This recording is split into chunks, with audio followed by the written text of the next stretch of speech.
Greetings, dear listeners. This is Jonah Goldberg, host of the Remnant podcast, brought to you by the Dispatch and Dispatch Media.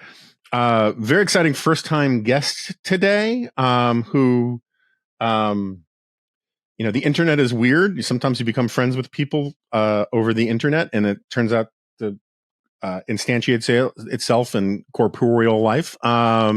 So, as listeners know, I'm a big fan of the Ukraine, the latest podcast from the Telegraph. And I started DMing with one of its hosts, a guy named Francis Dearnley. I believe it at first mostly to complain about the incredibly barbaric way they use the English language over there. But and then when I went over to London, we had lunch. He gave me a great time, showed me a great time with him and some of his colleagues at the Oxford Cambridge Club, and which I really enjoyed a great deal. I wish I could remember more of it, Jonah. Yeah, well, price we pay. And then you actually stayed at my mother's historic estate in Weehawken, New Jersey, when you went to cover the UN. So I finally got you on my podcast. So Francis Dearnley, you are a assistant comment editor at the Telegraph. Is that right? That's correct. What does that mean for Americans? Because assistant comment editor is not a thing here. Right. So I think when I say, by the way, thank you very much for having me, Jonah. It's a pleasure to be here and to talk to your listeners. So comment in the UK is basically another way of saying opinion or op-ed. So I'm involved in editing, commissioning and writing opinion pieces in essence. I know I get a lot of listeners from Ukraine the Latest who write in and say, are you just editing comments all day that are below the line in articles? So I say, no, that's not what I'm doing. I'm talking to columnists. I'm talking to former prime ministers sometimes on pieces they'd like to write for us, all sorts of people on the subjects of the day. Of course, I have a particular interest now in geopolitics, and so I'm quite often on the phone with people in Ukraine, in Gaza, with former heads of the British Army, for instance, former defense secretaries, and we're talking about what they would like to, well, I suppose, first of all, their insights, which can sometimes be informative, even if we're not going to be commissioning something specifically from them. But usually it's because we've got an idea in mind, or they have, that we would like to publish in our paper. And not only, of course, in print, but also in physical, in digital copy, on the UK site and also on our US site. And that's something we've launched this year, is we've got looking a bit more outward facing to the United States. And we're now commissioning comment pieces just for that audience, your audience. Yeah, I feel bad. Someone from over there reached out to me, and I never really followed up about writing for you guys because I have so little bandwidth. But so how'd you get into all this? Just give us who is Francis Dearnley, so I don't have to explain it to people. How long is the podcast? My story is I am from rural England, so I'm not an urbanite. I'm a country bumpkin. My parents, though, are not from Norfolk, which is where I'm from. My mother is from East London and my father is from Bristol. Not that would necessarily mean too much to international listeners, but it will to UK listeners. And Norfolk is Nelson's county, Horatio Nelson. Of course, a lot of people will be interested in Napoleon at the moment. And so I grew up in a world where that's still readily talked about. And indeed, I remember at school covering Horatio Nelson and the Napoleonic Wars in detail when I was growing up, which I think is actually quite unusual in any European context. But for me, it felt very much living history, which is why I mention it. But I was very fortunate. I worked hard as a student at my local state school, ordinary school, not a fee-paying school, and was lucky enough to get an offer to study history at Cambridge, which remains my core passion. I was there in the end for 5 years. And after that, I was very keen to do some traveling, to actually go and finally see some of the places I'd been studying so much about. And so I traveled around Europe for about 3 months, what actually proved to be a historic moment in European history, I would argue. It was before the political earthquakes of Brexit, before Donald Trump's election, and at the height of the refugee crisis at the time. And I was very aware, doing this traveling around Western and Central Europe, that it really did sort of feel like the page of history was about to turn, and in what direction it wasn't certain. But this was before those elections I just described, and I was traveling, to Brussels and speaking to officials there. I was in Germany, and I've done a lot of writing about this since. I'd like to try and put it into a book if I can, but I'm so busy on Ukraine stuff at the moment that it's not possible. But anyway, it was a fascinating trip, and it ended actually with a terrorist attack, which I won't go into now because it's a long story. But it sort of and was they never the last, caught you, so it was the sort of the sort of death of my idyllic romanticism, I suppose, and that's what it's really in my own psychological development is what occurred. Really, is seeing places I'd learned so much about, and also, I suppose, culminating in realizing the reality of the very perilous historical period I think we are entering now. But then I returned to England, and I wanted to get some work experience in the Houses of Parliament, which is quite a common thing to do if you've fairly fresh out of university. That might seem strange to American listeners, I'm not sure, but it's fairly common here that you might try and do a bit of work experience in such a place. I wrote to my local MP and I asked him whether I could do maybe a couple of weeks in his office. And he said yes, very generously. And before I knew it, those 2 weeks when I'd started as an intern became 3.5 years at the height of the Brexit chaos, the purgatory of Brexit, or so it felt at the time, because of course we had the referendum in June 2016, and the expectation was that it would be over quickly, that it would perhaps last a year or so. But because of the obstinacy of Parliament and all sorts of complexities, it was, in the end, it took a general election two general elections, indeed, to break the deadlock that eventually saw Brexit pass. But I was in the furnace, actually sometimes passing in and out of number 10 Downing Street when this was all going on. And I never intended to do that. I was more of in a sort of civil servant role, I should say, rather than a political operator. But I never expected to be in that situation. But as a historian, of course, I thought that I was witnessing the major political event of my lifetime. The idea of leaving the European Union and carving out a new future, heading perhaps more into the American orbit more profoundly, was really felt genuinely transformational. I didn't want to avoid or miss that and to be able to write about it, etc. Not realizing, of course, and this is what I've now seen in journalism, which I did after I left Parliament, the pandemic, which in many ways really overshadowed the significance of Brexit, at least economically in terms of the political culture here. And fascinatingly, and when the history books of this era are written, January 31st, which was the date we left formally the European Union, was also the first day of registered COVID cases here in Britain. So it really was one era ending and another beginning on the same day. But then the next event that occurred, of course, was war in Europe with Ukraine. And that very quickly became my main focus moving into the Telegraph, which, because of my background in history, I was asked to start writing pieces on it and also to do this podcast, which was never intended to go on covering the war every day since it started. It purely was intended to capture those first days, but we found there was an audience for it. And so I fell into doing it. It's an honor to continue to be covering it today. Okay, so I want to get big picture and I want to move to Ukraine really quick, but just out of curiosity, because I don't know if we're going to get back to Brexit, do you think the average Brit, first of all, the average Brit and also the average educated Brit, do they feel like Brexit was this world historical moment, or is it just sort of receded into the sort of flattening dead space of recent past because everything seems to move so fast and like what were once huge events now seem kind of like painted on scenery in two-dimensional space? I mean, like Donald Trump was impeached twice, January 6th happened.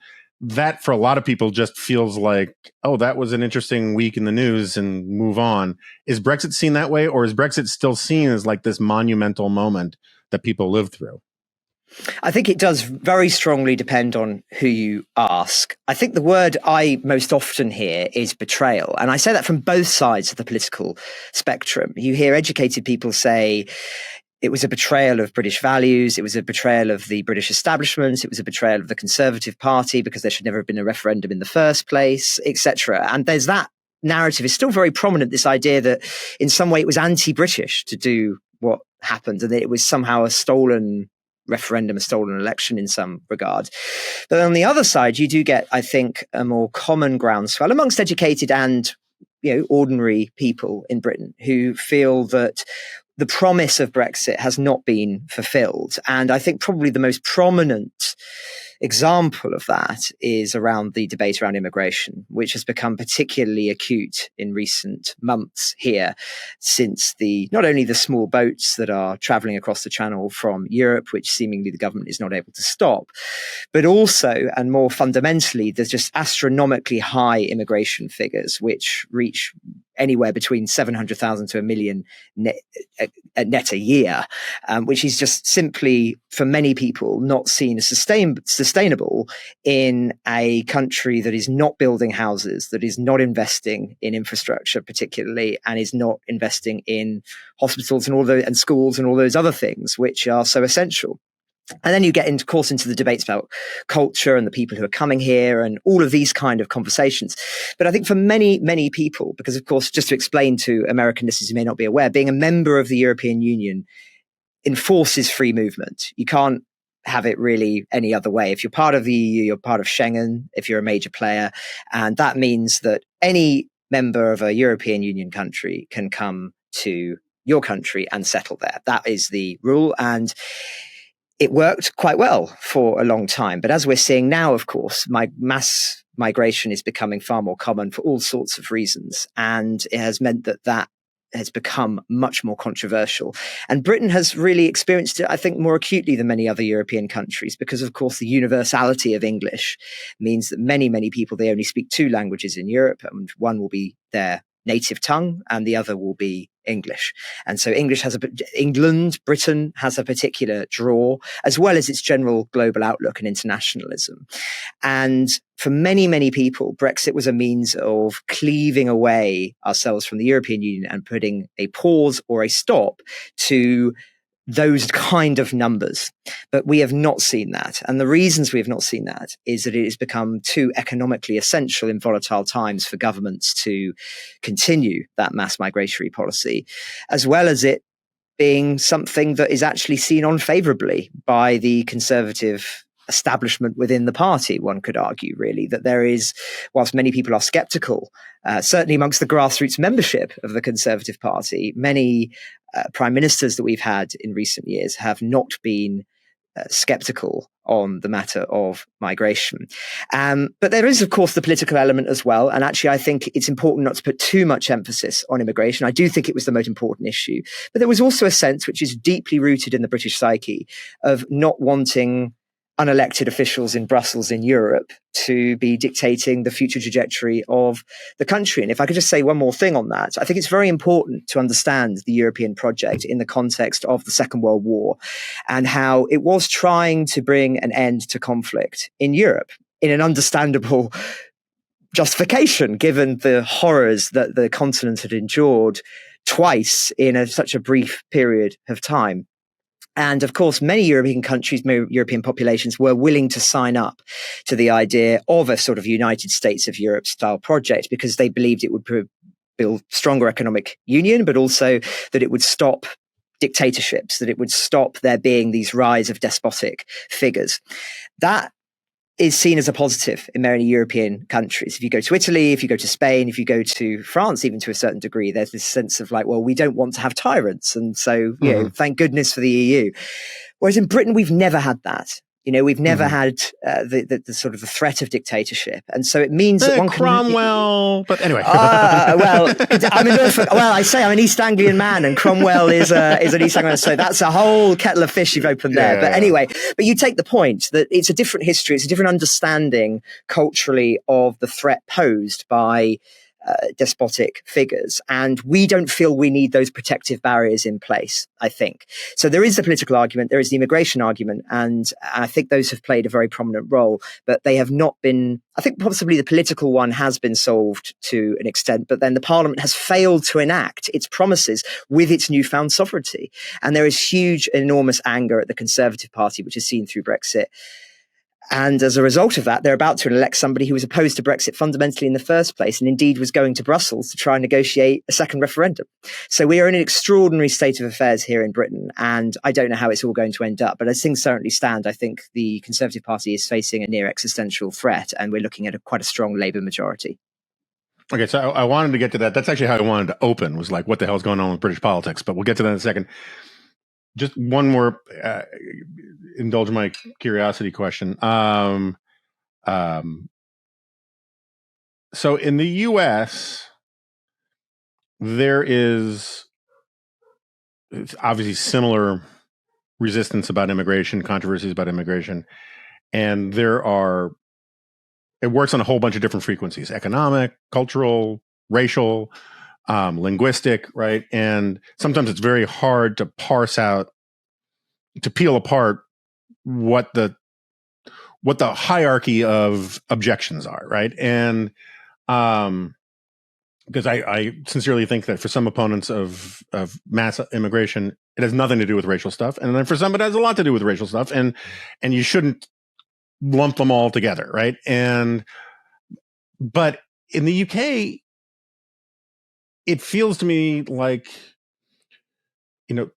you don't get, let me put it this way. In the United States, I don't think you'd get the argument about the Polish plumber.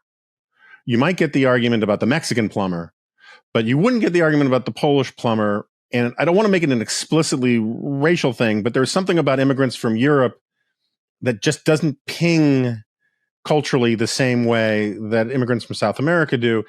And so I'm wondering, how much of the racial component is it?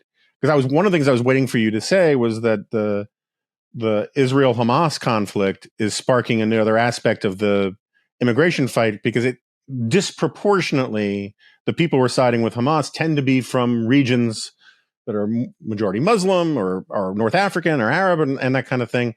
And that's part of the argument that's happening here as well. So I'm just wondering, what clarity can you provide about how much of the opposition to immigration in the UK is sort of economic? Middle-class people are taking middle-class jobs from Poland and wherever, and how much of it is this sort of, this isn't our civilization, these aren't our people, more of the sort of purely nativist cultural thing? This is the kind of nuanced conversation that Britain has not been able to have about immigration for the best part of 30 years. And it's a tragedy. Yeah, and we're seeing... we have a hard time with this too. So, yeah, but unfortunately, it has been, I would argue, the responsibility of politicians to articulate some of these challenges. And they should be open political conversations. And they have not been. And so as soon as one strays into this territory, you sort of can feel the eggshells in the room, as it were. But to answer your question directly, of course, both elements play a role. And it's interesting you use the term middle class to describe the role of the Polish plumber, because here in Britain, it's actually, I'd say, working class people who felt the consequences of mass immigration most acutely and who are most angry about it. Not only for those kind of jobs, which would have traditionally been something that would have been done by working class communities, but also if you look at the areas that have been most directly impacted, it is in major urban city centres that used to be predominantly English white working class. So whether it be in Leicester, in Birmingham, in East London, those areas have now become vastly majority of people of other cultures. And as a result of that, it has led to, I think, great frustration economically amongst those communities, because they feel that they are, the wages have been compressed as a result of people from abroad being willing to do it much cheaper, whether it be from Europe or whether it be from Asia or Africa. But then you also do get this sort of more civilizational debate. And that has become, I think, particularly acute in recent years. And in a sense, Brexit plays into that too, because, of course, we are seeing a shift in the people who are coming here now. The irony is that many people wanted a lower number of migrants from as a result of Brexit, and Brexit being the key to that, but it has risen, and it has risen from places that many Brits would actually feel more uncomfortable about. Countries that say don't share British values on gay rights or women's emancipation, whereas obviously in Europe, broadly speaking, and I know there are nuances in there, broadly speaking, they do. And so that is leading to unease. And I think you're absolutely right, Jonah, that the scenes we've seen as a consequence of the terrible events unfolding in Israel and Gaza and following the terrorist acts of Hamas have drawn a close eye to what is occurring. And I've been very, very struck by the degree to which that is actually cross-class. So working class people can be furious. I should say, I'm really generalizing here, Jonah, okay? Like working class, I'm using this in a very loose sense, are very angry about, this idea of there being marches through London that may desecrate the cenotaph, our secular religious memorial to the war dead. That really upsets people in the working class for very, very obvious reasons, and rightfully so, I should say. But you also get very educated middle class people who do enter the debate in this more civilizational sense now, in a way that I've not seen perhaps to the same degree before. And I think we are entering a bigger conversation now that is of that nature. But as I say, it is all due to a failing of being able to have a common sense conversation about this, with all of these kind of conversations rooted into it for a very, very long time. It literally was in this country only a question of numbers and nothing about class, nothing about race, nothing about culture. It was all about that one issue. And so many, many people felt that they were being forcibly silenced by political correctness. And that is leading to great, great anger at the political establishment that has been articulated by Brexit, by voting for, in some ways, vaguely populistic. And I hesitate to use that term because I think there's huge differences between Boris Johnson and Donald Trump. But, Boris Johnson is an anti-establishment figure in a lot of ways, in only the way that an Etonian can be. But anyway. But Boris Johnson read books, so that's a big difference right there. Indeed. But, he's a bit of he's loved by people, or was anyway, by people despite their sort of socioeconomic background. And so you had an anti-establishment election in 2016. You had the election of Boris Johnson in the end, that it was also sort of trying to say, look, we are not happy with the way that things are. And yet there has been a fundamental failing of grappling that on whether it be on immigration or on other matters. And people understandably are angry. And I think now we are going to see, despite the fact that there is just going to be an inevitable pivot to the left and the Labour Party here, in really not for love of what Labour are doing, but just purely in opposition to the Conservatives. But the bigger debate is going to be when Labour fail, which I think they will, because it's not going to be in their impulse to reduce immigration by any stretch, and they're probably not going to have the economic feasibility or flexibility to do so. There is going to be a backlash against them, and there's going to be a backlash on the right as well. And it is, I think, existential for both political parties potentially. And if you look at Europe at the moment, if you look what's happening in the Netherlands, in Italy, in Spain, there is a wave of populism that is there. And I'm not surprised at all, because as I say, when I was traveling a handful of years ago, you could see the seeds were there. This has been brewing for a very, very long time. And those of us who are up close to it, like you are, Jonah, and talk about this, it feels like it's been a long, long time. But actually, in the grand sweep of history, this is still a fairly short period of time. And I'm absolutely convinced that on the current trajectory, politically, things are going to explode. And I think that that is a failing of the political establishment in Europe, in Britain, and indeed to our American cousins as well, I'm afraid to say. Yeah, I mean, it's just worth pointing out that, like, political parties, people have been talking about predicting the demise of one or both of these American political parties for a very long time. And the problem is that the difference in our systems is such that it's very difficult to actually kill one of these parties. And the only way you can do it is for a third party to emerge, kill that party, and then in effect becomes the second party, because we're going to have a two-party system here. Parliamentary systems, parties can die really easily. In one election, a party can vanish. Certainly in three bad elections, and they're just gone. And so that'll be interesting to see, what happens. So we should back up, because I've been a terrible traffic cop here. And so I want to move to Ukraine, but you had an election. You have you had Liz Truss, who lasted about the shelf life of a cabbage. You had Boris Johnson. The cabbage won, actually. The cabbage won. I know the cabbage won. I said, plus or minus, if you'd gotten a slightly riper cabbage to start with, maybe she would have won, so give her a little, be generous a little bit. And now you have this guy, Rishi Sunak, who my read on him, and it's not a very good one, is that he's essentially a technocrat who doesn't know how to be an authentic politician, and he's trying to figure that out. But the weird thing that very difficult for Americans to comprehend is that he appointed a former prime minister as his foreign secretary, which would be our Secretary of State.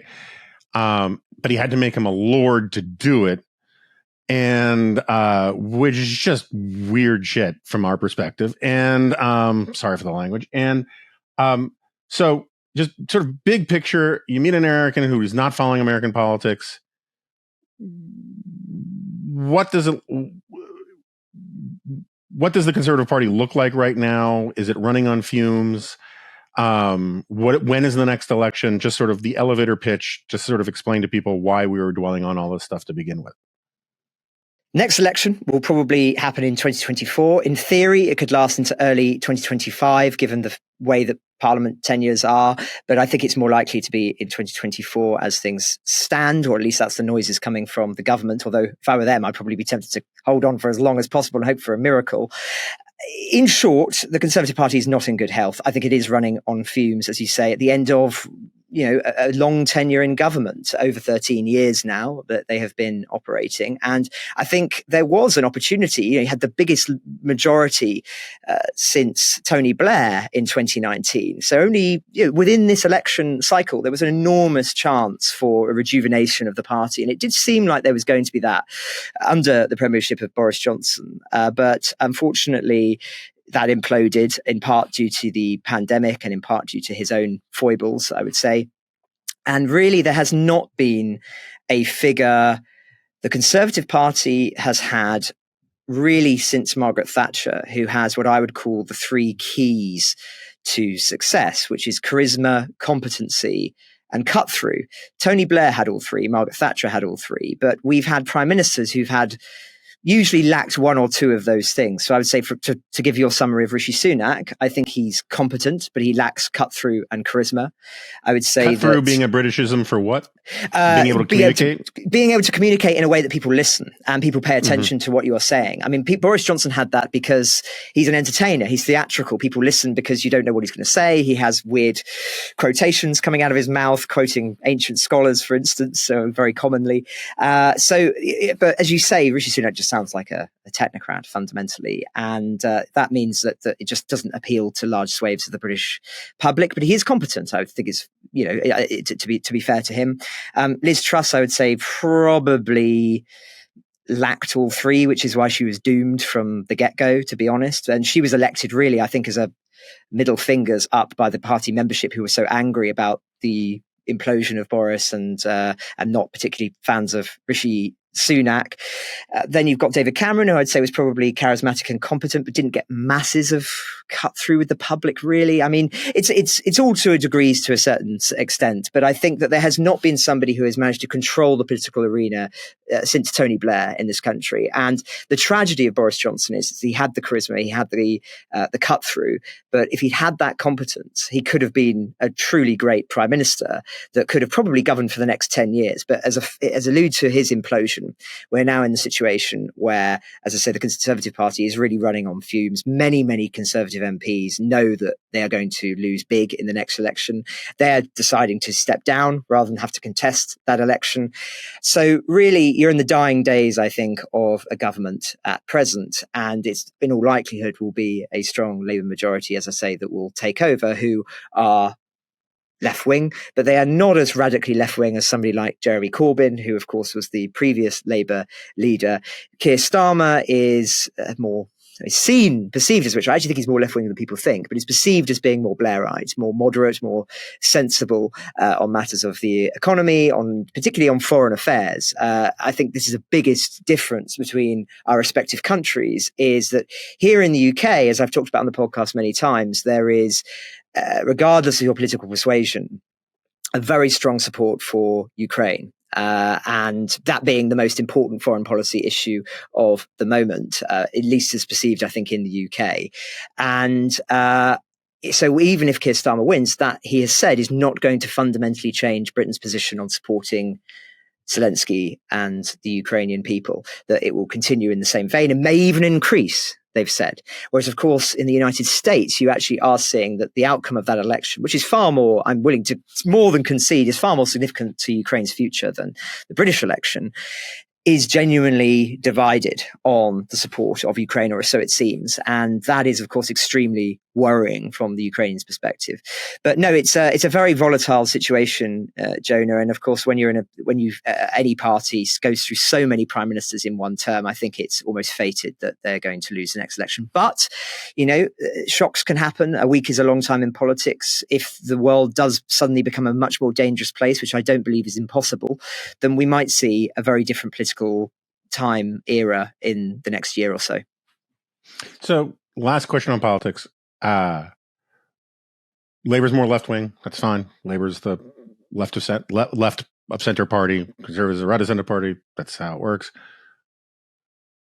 Like, if you ask me, what does it mean to have the left of center party in power in the United States? I could give you 24 policy issues that would be different than what Republicans do. What are the top 3 things? So you said foreign policy is kind of a bipartisan thing there. Domestically, what are the 3 things that the Conservatives absolutely won't do that Labour will do, that define what makes them the left of center party? Because it's if someone asked me that question, I could guess something about taxes, something about welfare payments of some kind. But I honestly don't know. So what defines the left wing party there? Certainly. Well, you've just hit the nail on the head, Jonah, with the problem with the politics in this country at the moment is actually extremely difficult for many voters, including educated voters, to distinguish the difference between quite a soft right Conservative Party and a broadly moderate right-left Labour Party. There are not huge differences, or there have not been huge differences for some time. And actually, it's been a deliberate political strategy of the Labour Party not to articulate its policies because it doesn't need to. The Conservatives are perceived as doing an ineffectual job. And so Labour can just sit tight. What's the Napoleon quote?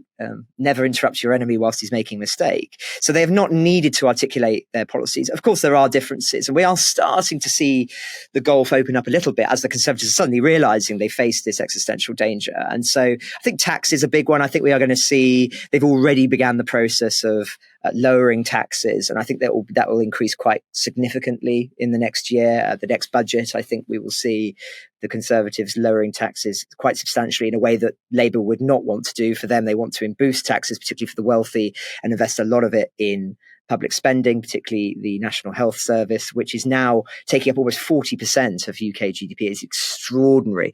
Sometimes you hear people on the right say, we're a national health service with a country attached, and there is actually some economic truth to that. The scale of the challenge is enormous. So tax is a big one. The Conservative government have now come out just literally this week, this is sort of breaking, that they want to put a much higher cap on the amount of money one has to earn in order to be able to be eligible to move to the UK if you're from abroad. That may well have a drastic impact of cutting numbers, but they're already going to be dealing with figures because of the way things work, that next year they'll be using figures from this year. So the numbers will still be astronomically high. So it's not going to, I don't think, change any of the electoral outcome. But immigration is a big one. Tax is a big one. And I think also on some of these culture wars matters, which of course matter enormously too, then of course you have to say that Labour are the more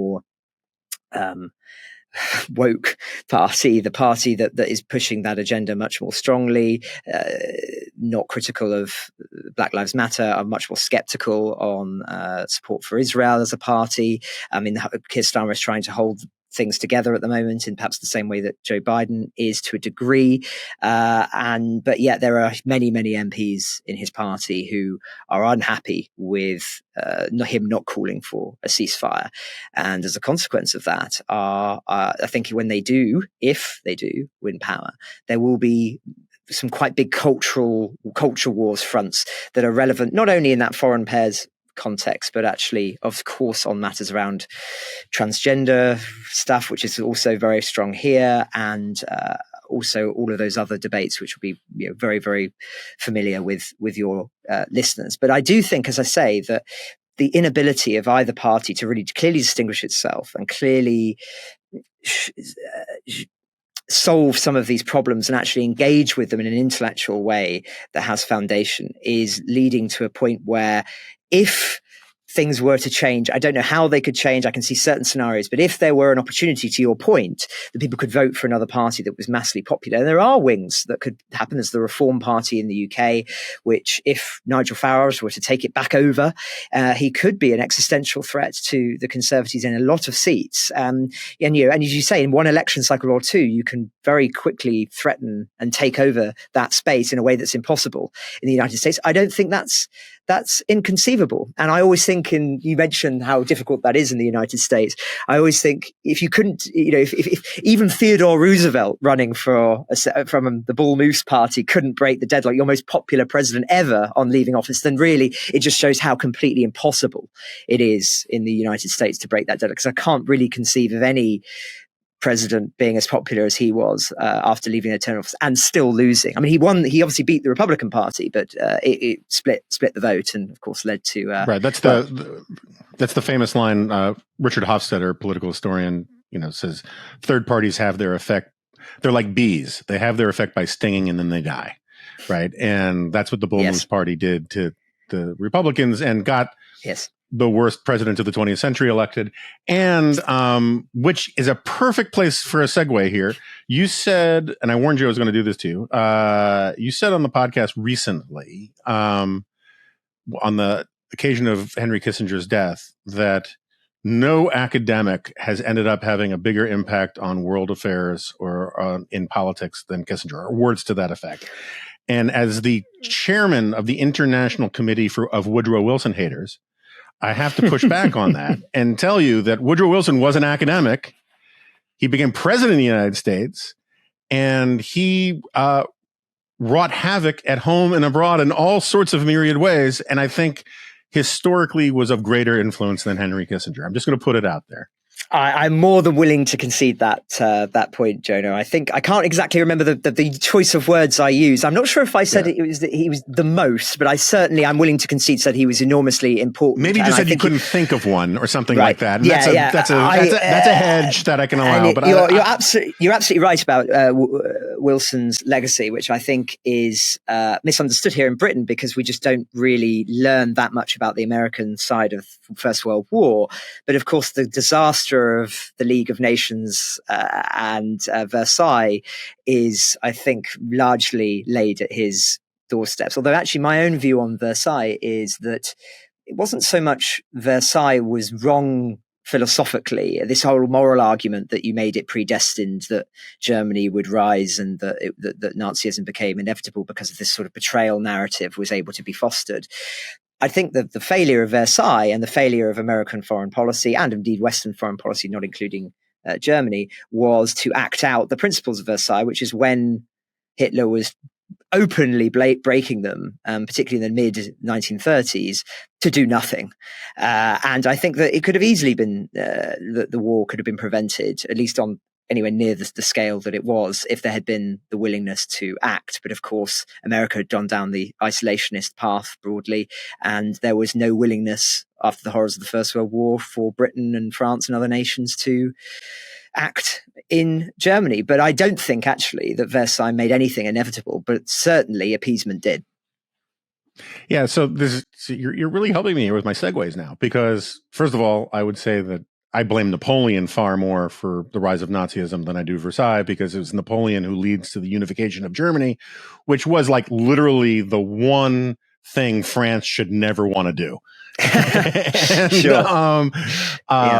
But also this standing by while knowing the right thing and not doing it vis-a-vis the 1930s is a perfect way to finally get to one of the reasons why you're here, which is to talk about Ukraine, which I'm not saying that we're not doing nothing, but we're not doing enough. So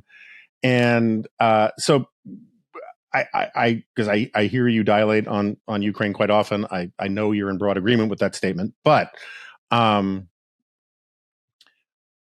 where do you see the war right now, and where do you see it going?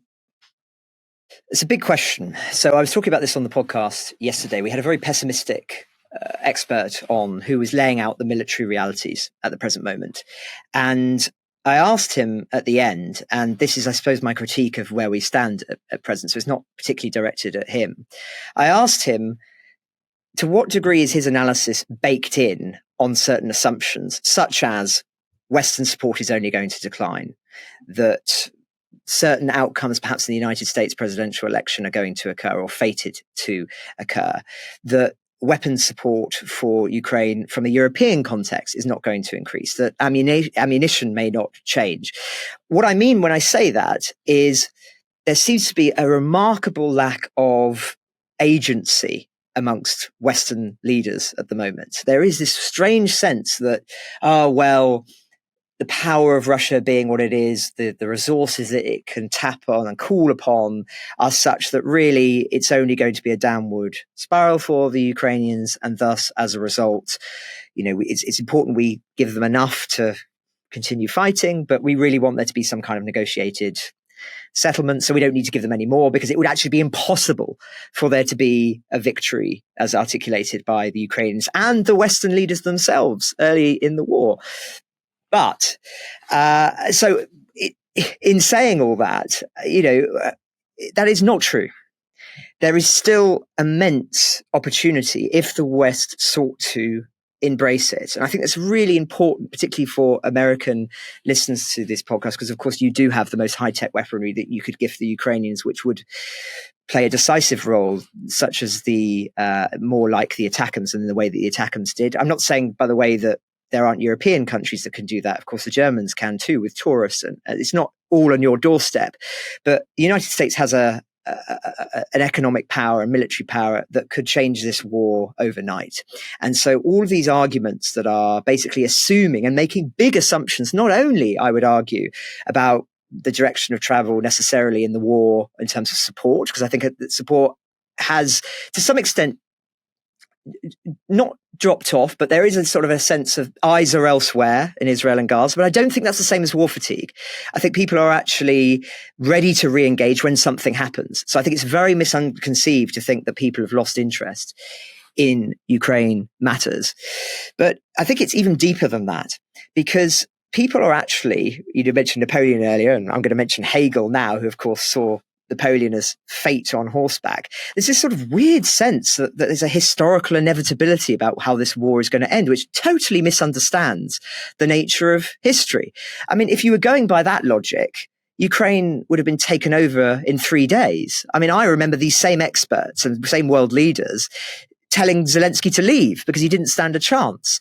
But it seems this real pessimism has infected the Western cultural, political, military establishment that thinks that somehow there is only one fated outcome when it's entirely in our hands. Look at the way that Prigozhin's mutiny happened as a result of the support given to the Ukrainians, which proved decisive in Bakhmut, which provoked the Wagner Group, angered the Wagner Group, and then they launched a mutiny against Putin. I firmly believe there is far more instability in Russia than people register, and I hear that from sources there and experts who I trust on this subject. Putin could have a heart attack tomorrow. I'm not saying that's likely. I think he's probably healthier than people think. But, history doesn't work in this linear sort of Marxist determinist fashion. And yet you see it's become really common assumptions. So I challenge that very, very strongly. I think if the Ukrainians were given the Western support in terms of military ammunition, in terms of advanced weaponry, in terms of the political support, and that's actually the biggest one, right? If it was made very, very clear to Russia from the American perspective and from the Western perspective that you cannot win in Ukraine. Yes, militarily you can drag things down, but we are going to support them for as long as this takes, then there would be very, very different calculations being made in the Kremlin. I'm convinced of that. But the fact is, he knows that if he clings on, he holds on, he believes that strengthens his hand. And that is the tragedy of what is going on in the Republican Party at the moment, I would argue. Because if you didn't have articulators of Ukraine skepticism, if you had a more of a Reaganite view on the importance of what is at stake in Ukraine, then they would probably think, well, it doesn't really matter what happens in the US. It doesn't really matter too much what happens in Europe. Ukraine have essentially secured their freedom, and really probably the most sensible thing to do would be to pull out. And indeed, if things got worse for Putin and the domestic pressure was such, I believe he would de-escalate this war. Because if you look at Russian history, what you see continuously is that when there is domestic pressure at home, the impetus amongst leaderships is to focus on suppression, focus on things in the domestic sphere. Because Russia is such a big country, you cannot risk external volatility and the armed forces. You have to basically secure victory at home. Look at what the Bolsheviks did. Their priority was to end the war at Brest-Litovsk at any price. And there are numerous examples of that. And I firmly believe that if there was more domestic pressure, which we could also be sowing, by the way, which we're not doing enough, sowing more domestic pressure, more economic pressure through sanctions, then there's no reason to think that there wouldn't be a sort of more threats domestically for Putin, and he might well withdraw, seeking to justify it in a way that Napoleon justified the invasion of Russia, which was to say, yes, it didn't go exactly how I planned, but it made my enemies think twice. And I think that he would use that as a means of justifying of even a failed attempt on Ukraine. He would say, well, they'll never do that again. And that's how he would sell it to his people.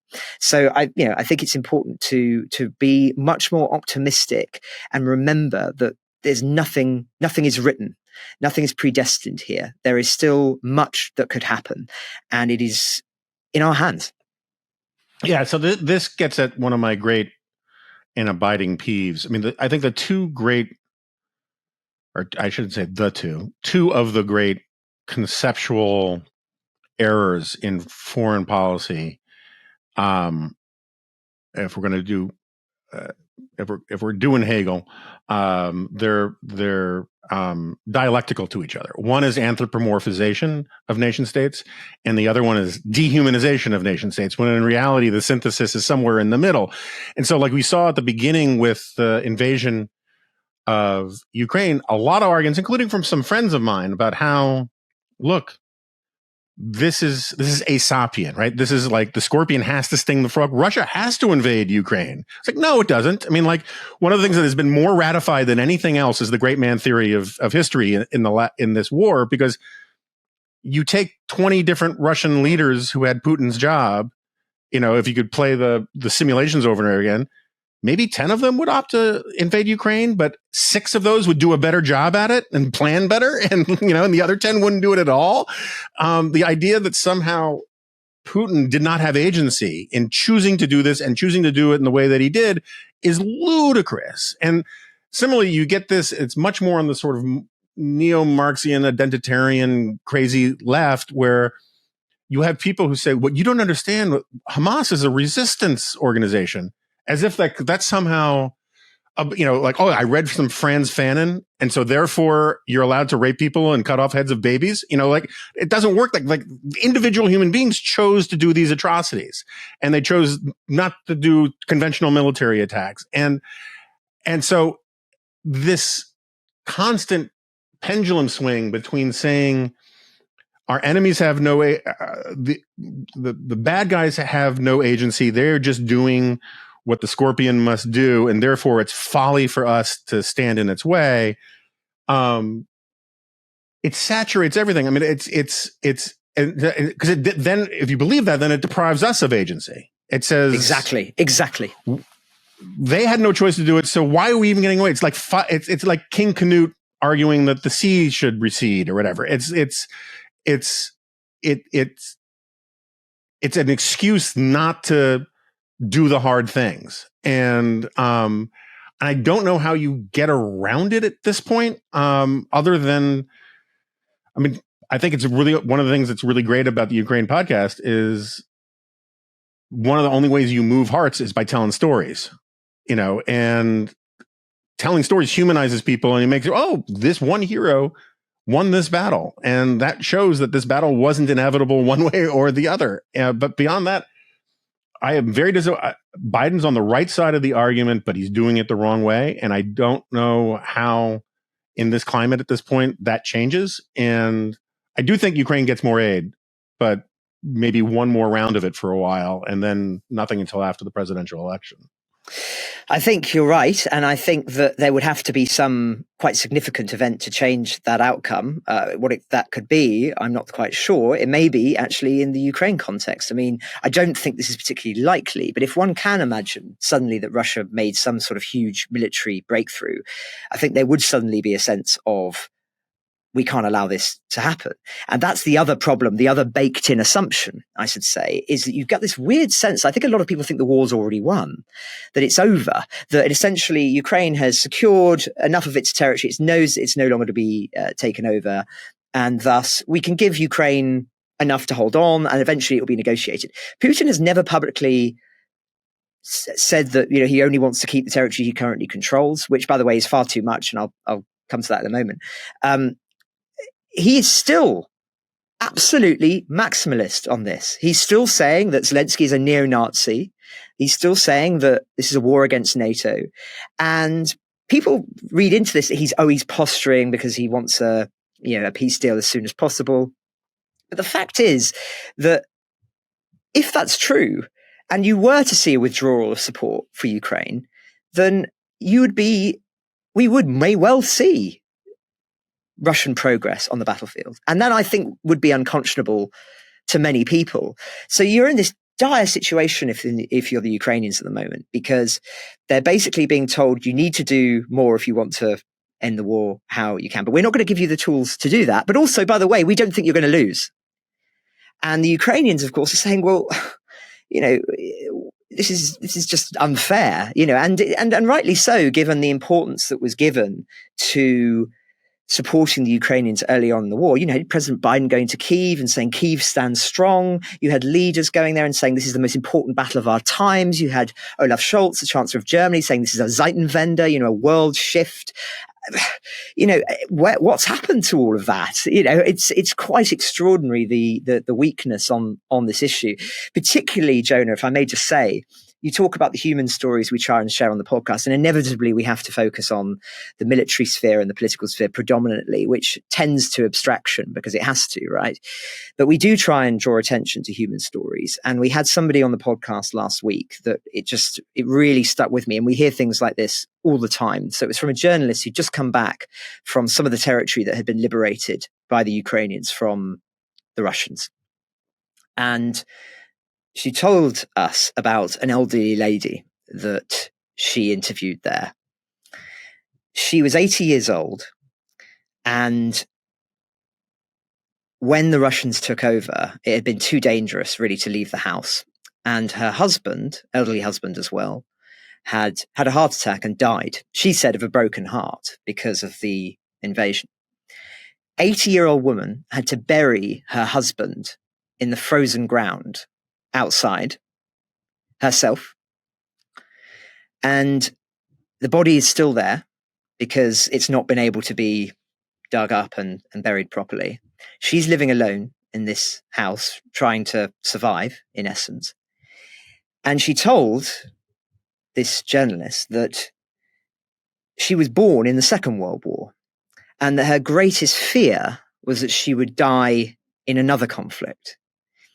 And I hear that, and as a historian, I think this is absolutely shameful, given the promises that were made to Ukraine, but also the failure to learn from history. And when people have been saying never again, we must never allow this, that, and the other to take place on European soil, we have seen war crimes day in, day out. They're happening right now, this very moment. And I'm not just talking about soldiers being executed by the Russians. I'm talking about children being kidnapped in their dozens, maybe even hundreds every week. Over 19,000 by some estimates, maybe even more, children have been kidnapped from their parents and taken to Russia.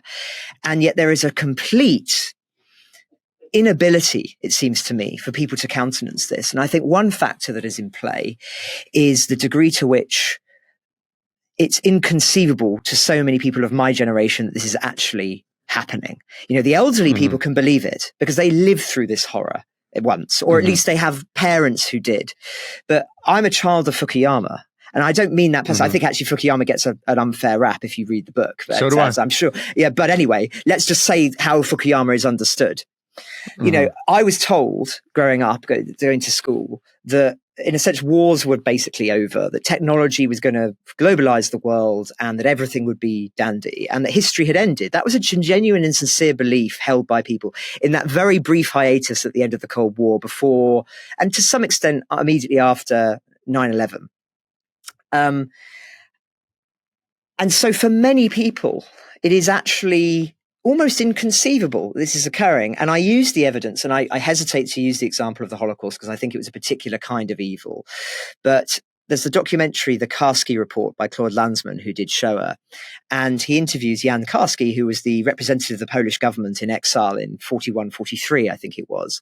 And it was his responsibility to go to President Roosevelt and many other European leaders to explain to them what was happening in the Holocaust. And of course, at those points, things were known, but nowhere near the degree to what we now know. But even so, it was known about. And he describes very eloquently in that documentary, and has written about it afterwards as well, that it's sort of, there are only certain things that people can actually conceptualize as part of their moral universe. And if they're not able to inhabit that, if they don't have the learning, if they don't have the understanding of it, that it doesn't matter how many facts you throw at them. It's almost inconceivable. And I didn't really believe that was possible. And yet one of the only ways I can explain it is that is actually what is happening to large numbers of people, that it is so impossible for them to conceive that this is occurring that they don't engage with it. I think if one's being more generous, you could say too that people feel that once, if they do learn about it, that they then have a moral responsibility, and they're afraid with all of the other anxiety and stresses of the moment. But I think there is something more deeper psychologically in play, which actually explains this on a very pan-cultural sense, because the things I've seen, Jonah, and reported on the podcast are so appalling that really, I think if more people knew about them and engaged with them in a way that has that sort of historical understanding that things are conceivable, then I don't think we would see this inactivity and this hand wringing that we've seen today. Yeah, so this gets at something I struggle with, because on the one hand, I think a lot of the problems we have today are functions of the education system, peddling certain narratives, the oppressor, settler, colonial narrative, that kind of stuff, identity politics, all turbocharged by social media. And the way, as I put it in my last book, we follow things increasingly as a form of entertainment.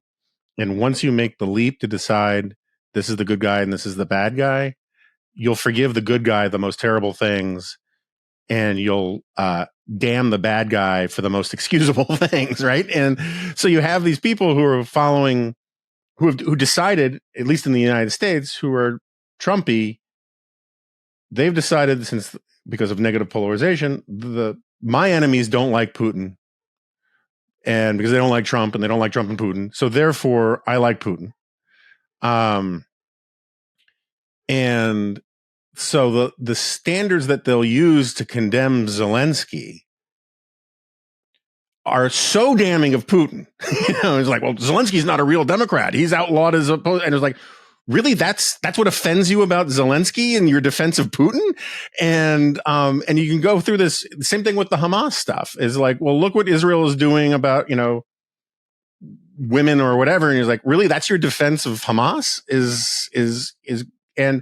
and I think this addiction to narrative stuff, which I think is turbocharged by all of these other technological and educational factors, explains a lot. And then you go back and you look at the way people argued about Hitler, and you're like, well, maybe not, because it was a different educational system, and there wasn't a lot of social media, and it is this human thing. And it's very difficult for me to calibrate the sociology of this in an explanatory way.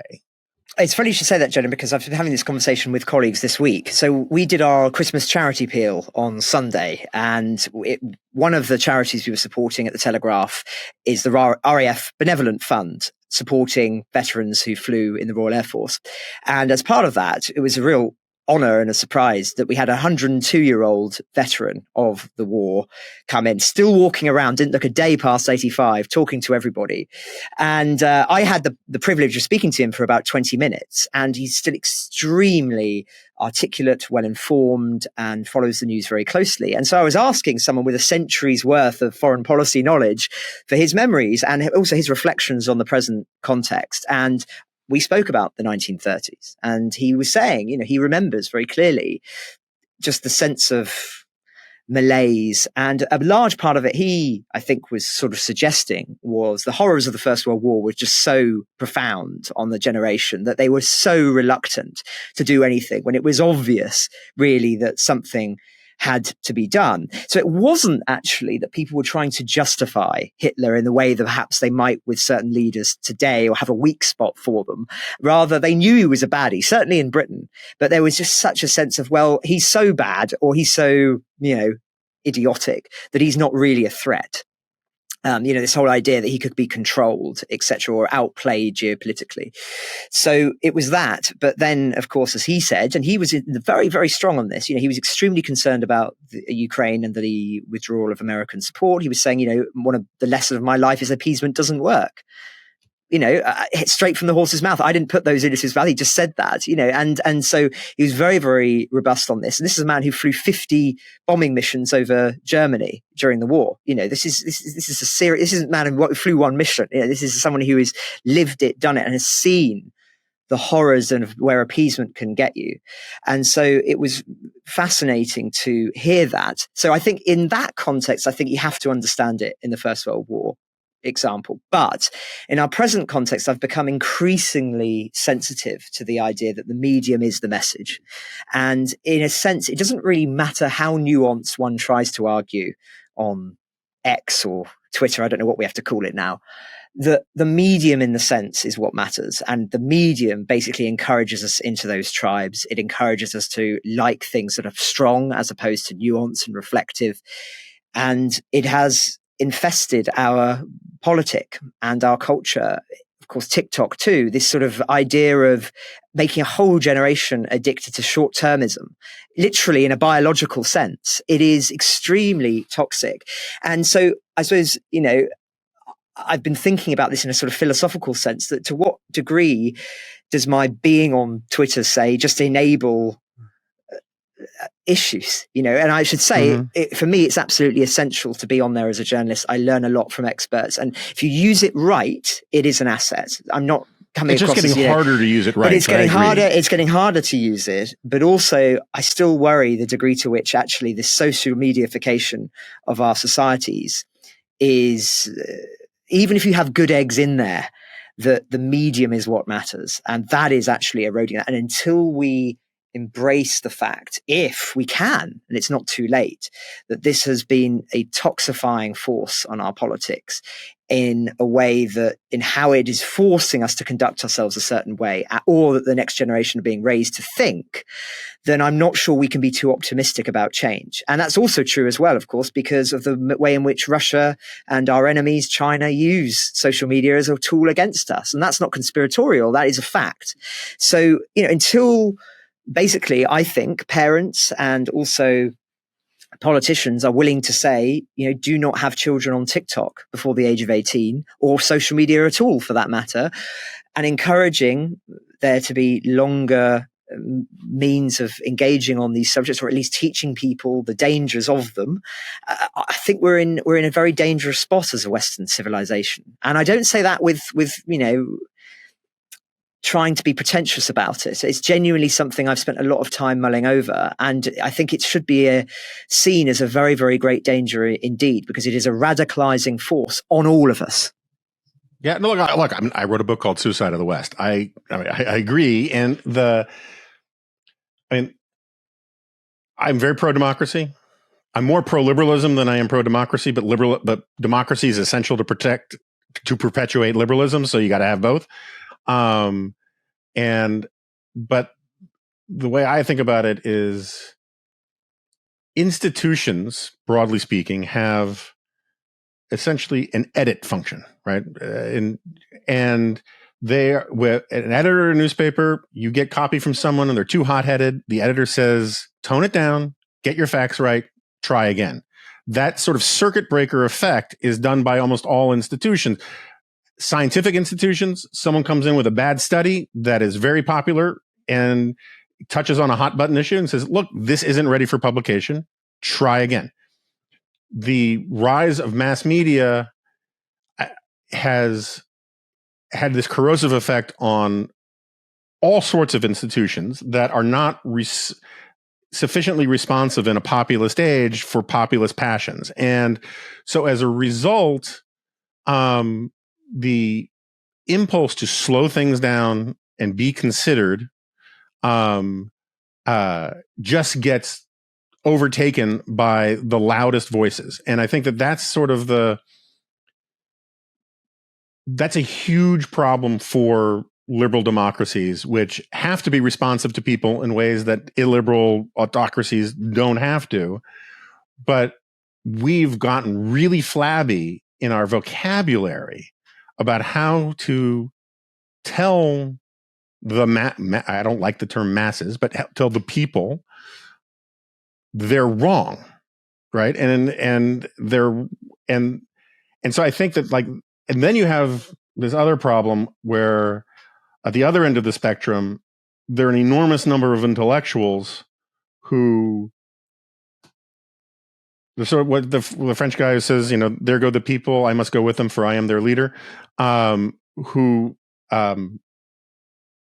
reify popular passion as an intellectual project. And I don't know how you unwind that either, and so it's going to be a lot of muddling through, very British concept, for a while, as you try to figure this stuff out. And I just worry that we're going to have to wait for Poland to have problems for us to learn the lessons that we should have, applied to Ukraine. I think that's absolutely fair. And you've put it far more eloquently than I could on this question. I mean, I should say I'm not anti-democratic either. I don't want to come across as somebody who's saying, well, we need to shut down Twitter. We need to be suppressing these kind of voices. It's about doing it in a way that is actually ground up, in a sense. It's educating people to think for themselves about how they engage with this content. But that really the approach, unfortunately, has been too much of top-down censorship, which only actually exacerbates the problem, one could argue. Now, I think the only space where there should really be censorship is when you're dealing with content that is being purely produced to deceive, disinformation, in essence. And of course, that is happening, as I say, a lot on social media. And a couple other extreme cases, like pedophilia. Of course. Of course. And criminal activity. But I'm talking about, it's actually quite difficult to define disinformation as criminal activity. But I think actually what we should, or at least be more sensitive to that.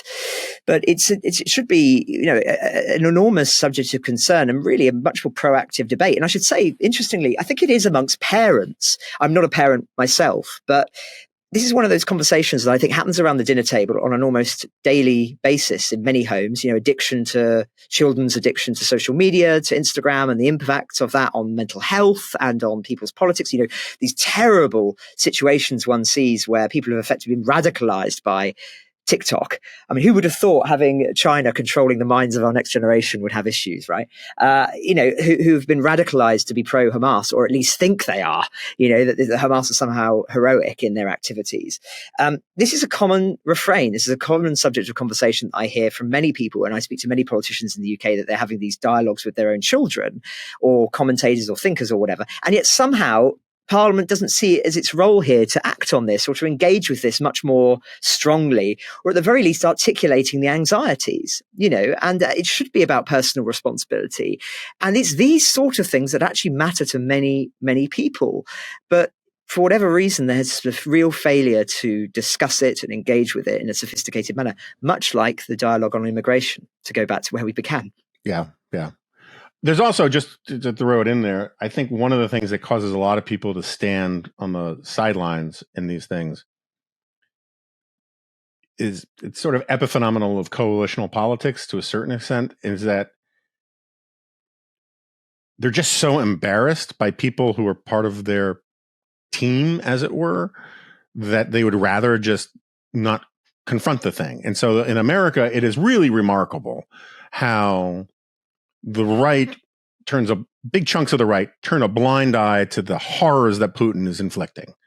And big chunks of the left are turning a blind eye to the horrors of Hamas. Now, I'm not equating Hamas with the Palestinians. I'm not equating being critical of Israel with being a member of Hamas, but there is this serious sense in which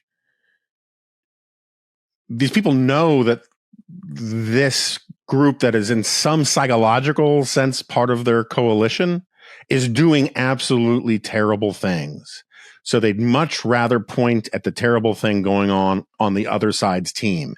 And so it is astonishing to me in the American political context. This is less a Republican versus Democrat thing than a sort of right-wing influencer versus left-wing influencer thing. The number of people on the left who can talk with invincible arrogance about and righteousness about the evils of settler colonialism by Israelis, and the people on the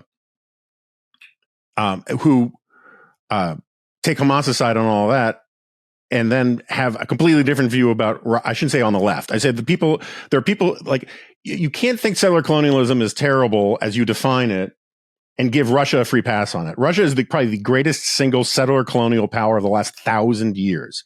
They have been taking over pieces of land and replacing the locals with Russians for millennia. China comes in second, right? It's like, I think Mongolia is only 10% Mongolian now, and Tibet has been ethnically cleansed. China has a huge Han supremacy problem. But Israel is the villain because of this tendentious argument, right? And vice versa. Like, how you have a consistent standard about these universalistic propositions about good and evil on the international stage, or you don't.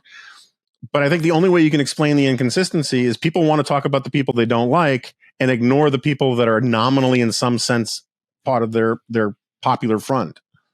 I think that's absolutely true. And it's this sort of tribalism, facilitated in part by social media, is, I think, also too, actually, a reflection of age. And what I mean by that is, I was very struck working in Westminster in Parliament, how many MPs naively believed that what they were seeing on social media was somehow representative of what the public thought.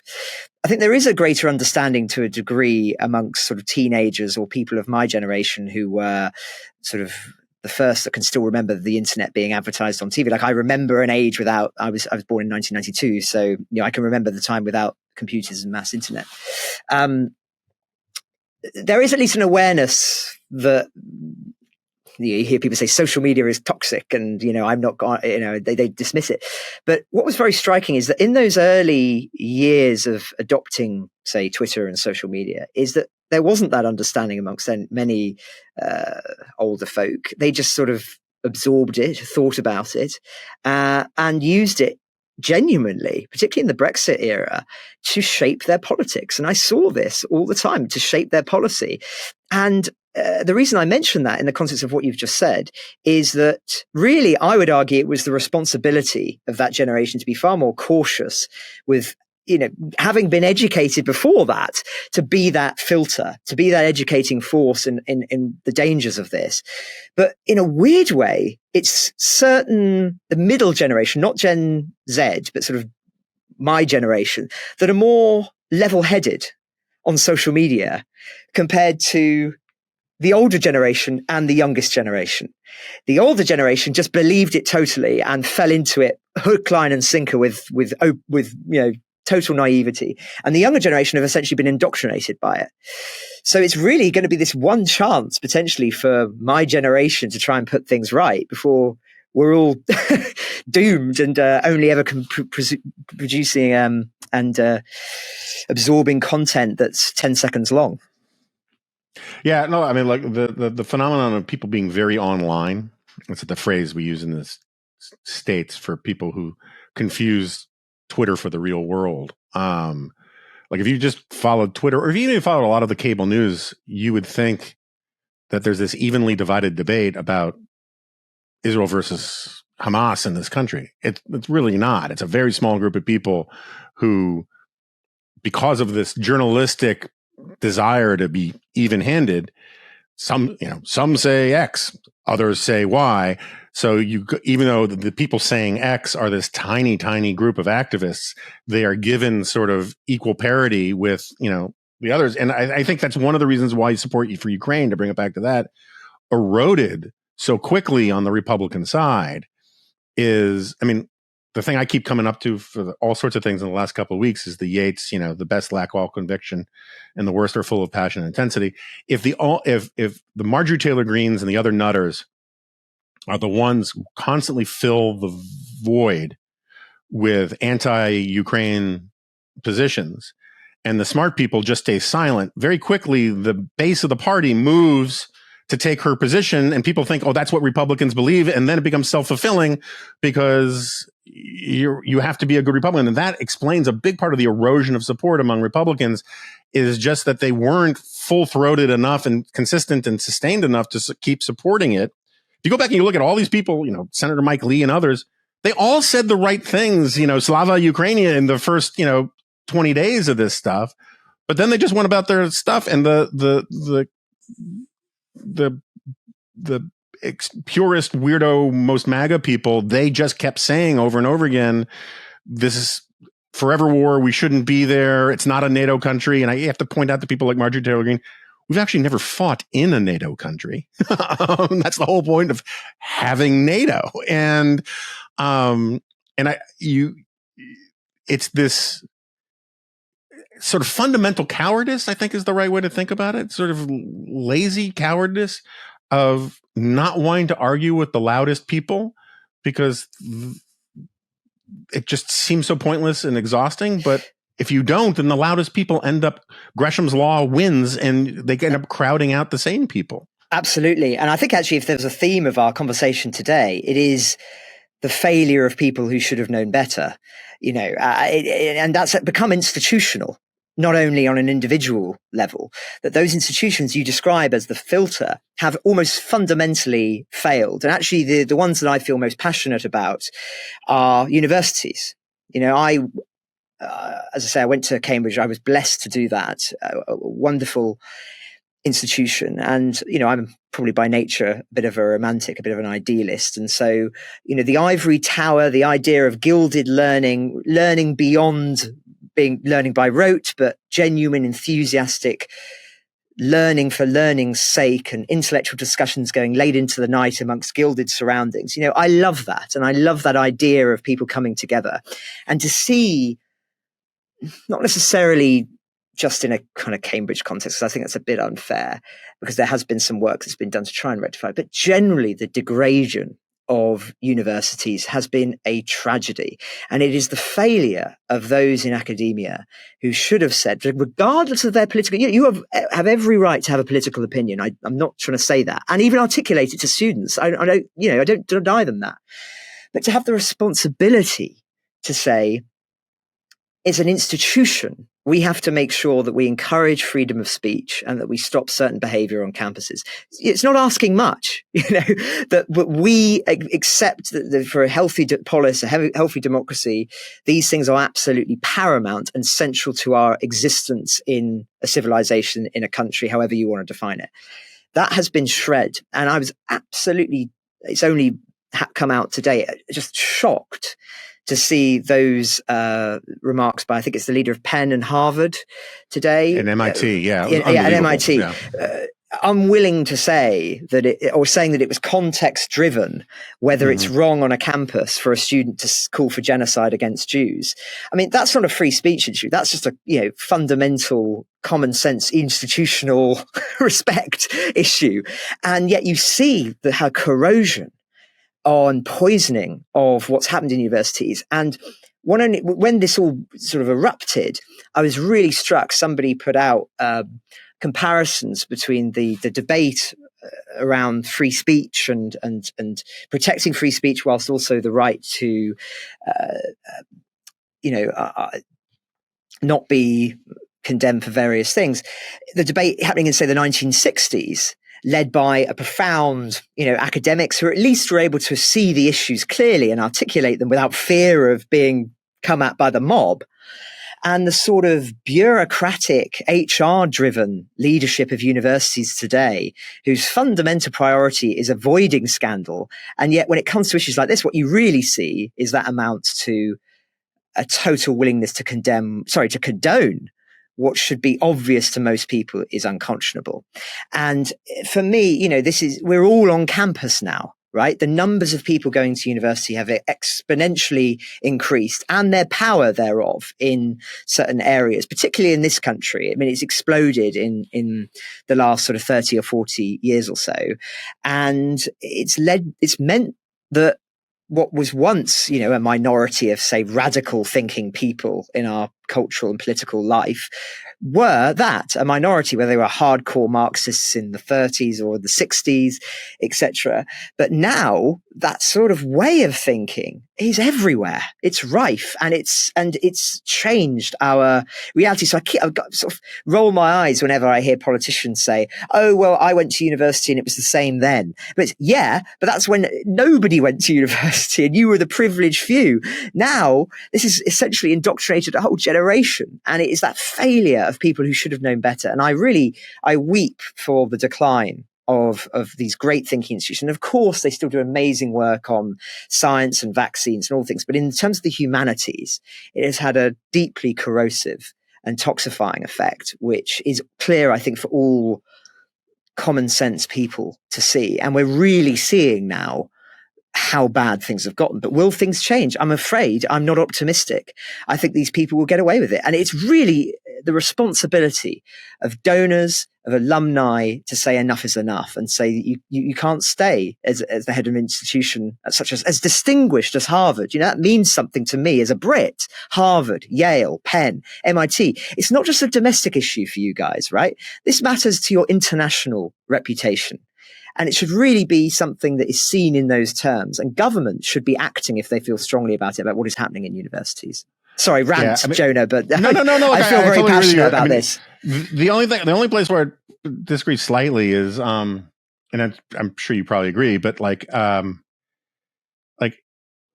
if you're going to have a policy that says you have total free speech on campus, as long as you don't disrupt classes and harm anybody or whatever, then I'm okay with saying that calling for genocide of Jews can be allowed on campus. I disagree with it, right? But in principle, I can get the argument. But if your policy is, it depends on the context when you're calling for genocide of the Jews, but you're not allowed to use words like master bedroom, right? Yes, Or, yes, exactly. You can't. And so it's the double standard that, according to the own logic of sort of critical race thinking, is structurally anti-Semitic. If you say you can be expelled or punished immediately for saying men can't get pregnant, but gas the Jews is complicated, then all of a sudden you're just basically saying, okay, there's a certain amount of intolerance towards Jews that is allowed that isn't allowed for anybody else or any other member of the coalition of the oppressed. It's sort of like people who argue with me about TikTok. It's like, there's a lot of anti-Semitic stuff on TikTok. Try typing in what's happening to the Uyghurs into TikTok and you'll get nada, right? So China is okay with promoting anti-Semitism. It's not okay with promoting, defensive, the plight of the Kurds. And it's the selective editing that reveals that, what's the old phrase? Behind every double standard is an unconfessed single standard. That's what's really going on here. And that's the corruption of the universities is pretending that they're applying universal values when in reality it is a much more tailored, edited kind of social justice kind of argument. But I agree with you entirely about the campuses. Yeah, but the question has to be, but the question has to be the degree to which it's sort of calibrated. This idea that people are like rubbing their hands, sort of like, yes, we're going to instill this sort of thinking on the next generation, and the extent to which it's unconscious. And I hear people on the right who say, well, it's fundamentally conscious. This is a sort of Marxist Gramsci cult that sees power. I think that's too far. I think actually it does them too much credit, the idea that this is somehow a conspiracy. At the end of the day, it's unconscious because they're not thinking. And as I say, they're not thinking because they haven't been taught to think, because fundamentally a lot of the people who are leading these institutions are not academics, really, in the sense that we would understand it. I'm not saying in all cases, but they are sort of the head of PR firms formerly or whatever, or used to be working for a big organization. That fundamental priority becomes about being outward facing and being right on and not upsetting anybody, as long as that anybody is broadly within your cultural consensus of what it is or isn't acceptable. Right. And so, exactly, your tribe. And so I don't want to sort of give the impression that I think this is that everybody is in cahoots and that it's a sort of plot or something like that, because I think as a historian, it's when you give way to that kind of thinking, it becomes very easy to talk in conspiratorial terms. But I think it's an unconscious thing in many cases, not all cases, but in many cases, of people who just genuinely believe that they're in the right, and that certain things that to you and I would be something to debate is something that should be unconscionable. And as a result of that, it's almost impossible for them to conceive that they might be at fault in trying to suppress it. But I sincerely mean it, Jonah. I come from a certain point of view on these issues, which will no doubt be, now we've been talking about it, listeners will be able to guess my thinking on a lot of issues. But I genuinely, sincerely would not try to censor people if I was in charge of one of these institutions, in the sense of, obviously certain behaviors we've already described, I would say is unacceptable. But, that responsibility of saying, look, I don't agree with you, but I give you the right and respect to be able to think that if you so wish. Where was that kind of common sense thinking? These people were either too afraid to act or too foolish. And that to me is a real betrayal of the Enlightenment values that universities are meant to uphold. And I saw it on a day-to-day basis, unfortunately, when I was studying, of sort of moral shallowness at the heart of many, many universities' infrastructures. And I'm always inclined to think of my favorite novel by Donna Tartt, The Secret History, where you've got the academic of Julian, who, of course, in many ways represents the dream of academia, a proper bookish, a proper scholar of the classical world who really instills a love of learning amongst his students. But then when he learns that his students have done wrong, and I'm sorry, this is a spoiler, so skip forward 30 seconds if you don't want to know what happens. When he learns that a great sin has been committed by one of his students, he runs away. He packs his bag and disappears. He's a coward. And there's been too much of that, too much moral righteousness and not enough self-awareness of one's responsibilities, I would argue. And that's happened individually and it's happened institutionally as a result. All right, Francis Dearnley. I mean, obviously we've gone long, could keep going on much longer. But it was great to have you here. And I hope you'll come back. It was a real pleasure, Jonah. And just to say thank you very, very much for all of your support on and offline for the podcast. I mean, our trip to the US that we did very recently would not have been anywhere near as successful without your support. And I say that, of course, as an individual, for you kindly putting up in your family's home in New York, but also just in general, in terms of, we've got so many listeners to Ukraine the Latest by the Telegraph that come from your podcasts, and just hugely appreciate you pointing them in our direction. Welcome. We do appreciate you. And just, I wanted to say that often we don't have the opportunity to articulate that to you and to them, but thank you very much. It is appreciated. Happy to help. And again, listeners should go find Ukraine the Latest from the Telegraph. It's a really great podcast. And there's a workman who's just outside my office who's making a lot of noise. So with that, Francis, thanks again.